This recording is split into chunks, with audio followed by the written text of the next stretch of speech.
Thank you so much for tuning in to another edition of the Cardinals on SI Podcast. My name is Donnie Druin, joined live, not from OTAs, but just got home from OTAs in Tempe, Arizona. And really isn't going to be a podcast episode. It's more so an update for you guys to kind of give you a little inside scoop of what was going on during our time at OTAs. It's the second session. Media members were allowed to be there.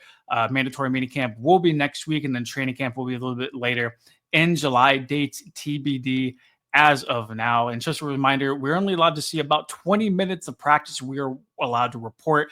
A majority of that is going to be stretching and individual drills. So that's why you're not seeing really anything in terms of who looks good, who doesn't, who's lining up where, who's a starter, who's not at this point in time, simply because the practice is closed and we're not allowed to say anything. That's how the Cardinals roll, is what it is. You're not the only team in the league that does that. But we are allowed to report who was there physically and who was not there physically. And I think that the biggest name people are wondering and looking at today will be star safety Budda Baker, who signed an extension with the Cardinals before the end of this past season, was working out off to the side, not in the jersey, not in anything, doing his own little work off to the side. He was a full practice participant that we saw last week.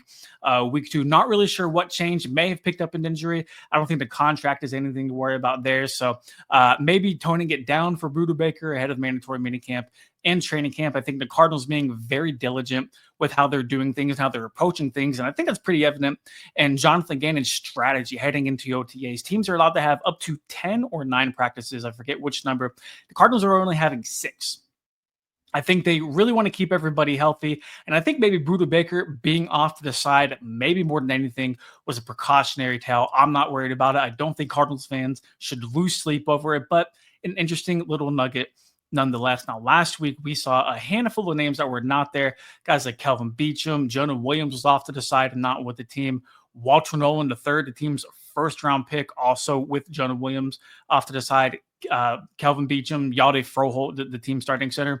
A handful of guys were not there. All of the names I had just mentioned were back, not only practicing or at least off the side, but fully with the team from what we saw today. Very, very good news. Kelvin Beachum, obviously that veteran offensive tackle, tiered on the brink of retirement, not last year, this past offseason, ended up coming back. Very, very good news for the Cardinals if Jonah Williams is not good to go. But Jonah Williams also was on the field today. Same with Yade Froholt, a very good sign. Not really sure why he missed last week. And then Walter Nolan obviously remains unsigned. He's one of, I think, like 6 or 7 first-round picks not to be signed. Him and Will Johnson are the only 2 Cardinals rookies to have not signed the rookie contract. He was off to the side last week, was fully with the team in the drills we were seeing today. So very good step in the right direction for the Cardinals. But there were still a handful of guys that were not there. Josh Sweat, Dalvin Tomlinson, Calais Campbell, the Cardinals' top 3 free agent ads, all were not spotted there for a second straight week. All veterans, all signed contracts. I really have a hard time buying it's anything more than load management. And to be fair, Jonathan Gannon did say that all of the guys who were not there have been in really good communication with him. So I don't think there's any riff. I don't think there's any holding out or anything like that. Also note, BJ Ojulari coming off that season-ending knee injury, still not there at practice either. But for the most part, it's been really good attendance, really good vibes, honestly. And I think it's probably my biggest takeaway through the first 2 weeks of Cardinals practices is that you can really feel the anticipation for 2025. And obviously everybody knows how last season ended, going into the bye week, leading the NFC West at a 6-4 record, collapsing through the second half of the schedule, narrowly missing the postseason, but still miss it nonetheless. This past offseason, general manager Monty Ossenfort went to work spending big in free agency and making 6 out of 7 picks in the NFL draft towards the defensive side of the ball. There was a clear, concise effort to improve that unit while also running it back with the offense. Same group, same weapons, regardless. So everybody we've talked to, from Trey McBride to Darius Robinson and everybody in between, there's a real sense of hope. A real sense of we can make the playoffs this year. We can make a really good run. If we barely missed it last year and we got in all of these great, talented players, mostly on the defensive side of the ball, we can make a lot of noise. And I think that's probably my biggest takeaway from practices that we've been to over the last 2 weeks. We'll get one more day next week.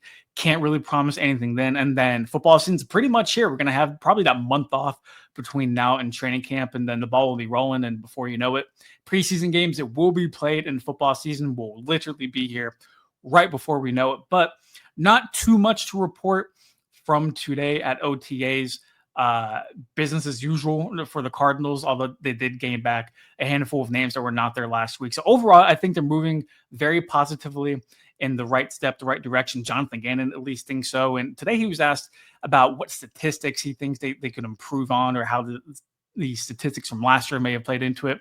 And he looked dead in the camera and said, the only stats that matter are wins and losses. So serious business in Tempe for your Arizona Cardinals, and they're locked in. They are dialed in, and I think they're very intent on making a playoff push in 2025. But that's just a quick update I had for you guys. Follow the work that we are doing at Cardinals on SI at si.com/NFL/Cardinals. Follow me on Twitter or X, whatever the cool kids call it, at Don and Drew. Really appreciate all the support, guys, and we'll see you very soon.